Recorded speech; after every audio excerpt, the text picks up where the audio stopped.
My name is Gail Johnson.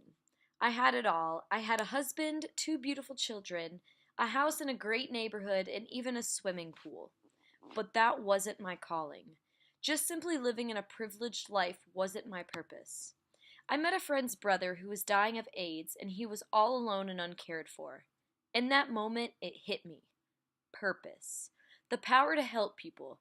This poor man had a terrible disease with no one there for him and no one to help him. This inspired me to start the guest house to shelter, care for, and be a hospice for these white men dying of AIDS in Johannesburg, South Africa. Knock, knock. I go to open the door. Outside stands a young black woman with a sickly, underweight little boy. She looked at me while tears and desperation filled her eyes and begged, "Please, will you please take my son? I will get too sick to take care of him and he will surely die." I just couldn't turn her away. This little boy became known as Nickasai. Financial problems caused the place to shut down, and I thought, what to do with this little boy? I cannot just leave him here to die alone, uncared for.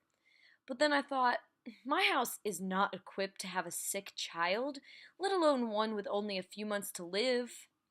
I thought long and hard, and despite the possible negative outcomes, I had a gut feeling that I am supposed to take care of this child. So I adopted him. He was officially Nickasai Johnson. Our family loved and cared for him as their own and treated him like any other boy. But when it came to start school, the reality of his illness sunk in. In February 1997, I went to enroll him in Mel Park Primary School. I filled out the forms and answered everything honestly.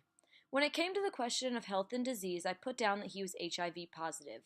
I never thought it would become an issue. Then parents got wind of it and there were whispers. How can they let him go to school? I don't want my child near him. That is ridiculous. Then parents' whispers turned into a media frenzy and picket lines. I just don't understand how they can cause a big fuss over a little boy just wanting to go to school. The principal began to waver in her decision to let him in, and she called a vote. The decision was split. I thought, how is this even something to be voting on? He is a boy that just wants to learn the same as anyone else. The government stepped in and made it illegal to discriminate due to health issues, and my boy started school in mid-March.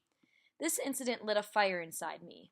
If a young boy cannot even attend school without a big fuss, how will he be able to do anything else if he lives to be an adult?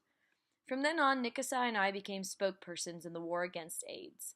We traveled everywhere to discuss the importance of treatment, education, and the devastating tragedy that Africa is enduring with the disease.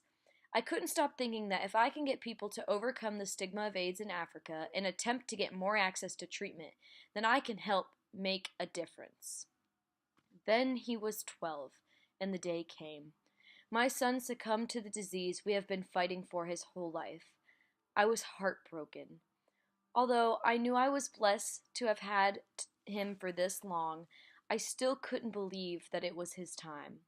His fight for life became my fight for women and children with HIV, and that is what I will continue to do. I will continue to fight for him no matter what.